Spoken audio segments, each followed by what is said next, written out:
बापूजी hospital में admit थे। उनकी काफी सीरियस कंडीशन थी। उनकी एक बेटी थी जिसका नाम पतलू था। वैसे तो वो ठीक थी लेकिन वो बहुत सांवली थी। झटका जो कि बाबूजी का बचपन का दोस्त था वो उससे मिलने हॉस्पिटल आता है।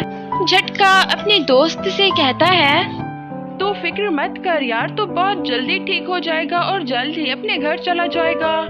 नहीं यार, पता नहीं मेरे बाद मेरे पतलू बेटे का क्या होगा। तो मुझसे वादा कर, मेरे जाने के बाद तुम मेरी बेटी की किसी अच्छे घर में शादी कर देगा।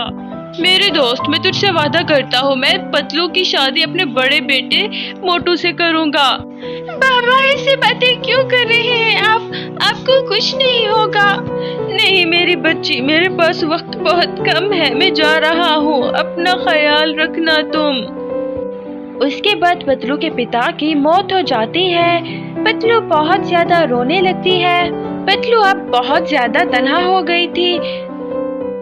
झटका पतलू को अपने साथ अपने घर ले जाता है। पतलू बहुत ज्यादा निराश थी। वो अपने पिता को खोना नहीं चाहती थी। जब झटका की पत्नी को यह बात पता चलती है तो वो बहुत गुस्से में आ जाती है और अपने पति से कहती है, आपका दिमाग खराब हो चुका है क्या? हमारे बेटे मोटू की शादी इस लड़की से? आपको पता है हमारे बेटे जॉन की पत्नी नायरा कितनी गोरी चिट्टी है? लोग क्या कहेंगे? एक बहू काली, एक बहू गोरी।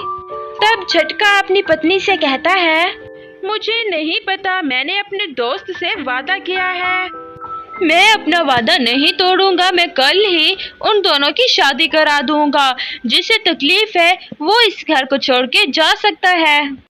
जब मोटू को ये बात पता चलती है तो वो बहुत गुस्से में आ जाता है और अपनी माँ के कमरे में चला जाता है। माँ, मुझे कुछ पता नहीं, मैं इस काली कलोटी से शादी हरगिज नहीं करूँगा। तुझे क्या लगता है मुझे वो लड़की पसंद है? मैं अपने हीरे जैसे बेटे की शादी एक काली कलोटी लड़की से कर दूंगी। माँ, मुझे बचा लो इस शादी से, मैं ये शादी नहीं करना चाहता, मुझे वो पसंद नहीं है। बेटा, तुम्हारे पिता फैसला कर चुके हैं, अब वो अपना फैसला नहीं बदलेंगे। चाहो तो तुम बात कर सकते हो। नायरा इस घर की छोटी बहू थी और उसे अपने गोरे रंग रूप का बहुत ज्यादा घमंड था। वो अपनी सास और देवर के पास जाती है और उनसे कहती है, माँ जी, देवर जी, आप तो जानते ही हैं, पापा जी अभी बहुत गुस्से में है, इसलिए देवर जी आप उस काली कलोटी से शादी कर ले। बाद में हम किसी न किसी तरीके से उससे छुटकारा हासिल कर ही लेंगे। तभी मोटू भी बात मान जाता है और दूसरे ही दिन मोटू और पतलू दोनों की शादी हो जाती है। मोटू अपनी सास के पास चाय का कप लाती है और कहती है, माँ जी, आपके लिए चाय लाई हूँ, पी लीजिए। मैंने तुझसे कितनी बार कहा है, अपनी काली कलोटी शक्ल मेरे सामने लेकर मत आया कर। मेरी गोरी सुंदर बहू नायरा कहाँ है, जिसके आने से इस घर में रोशनी हो जाती है? माँ जी, नायरा तो जॉन जी के साथ बाहर गई है। और देखो तो सही, चाय भी अपनी तरह काली लाई है, जिसे देखने को भी जी नहीं चाह रहा। मैं पीऊंगी कैसे? ले जाओ अपनी काली शक्ल और काली ये चाय। पतलू वहाँ से चली जाती है। ए ऊपर वाले, तूने मेरे साथ ऐसा क्यों किया? मुझे इतना काला क्यों बनाया? कोई भी मुझसे मोहब्बत नहीं करता, सब मुझसे नफरत करते हैं। तभी झटका अपनी बहू पतलू के पास आता है और उसे कहता है, मुझे माफ कर देना बहू, मैं तुम्हारी कोई मदद नहीं कर पा रहा। बॉक्सर की आदत ही ऐसी है जलीकट्टी सुनाने की, लेकिन तू देखना बहुत जल्द सब कुछ ठीक हो जाएगा और फिर हम सब लोग हंसी खुशी इस घर में रहने लगेंगे। ऐसे ही दिन गुजरने लगते हैं। बॉक्सर और नायरा पतलू पर बहुत ज्यादा अत्याचार करती थी और उसे काले रंग के ताने देती थी।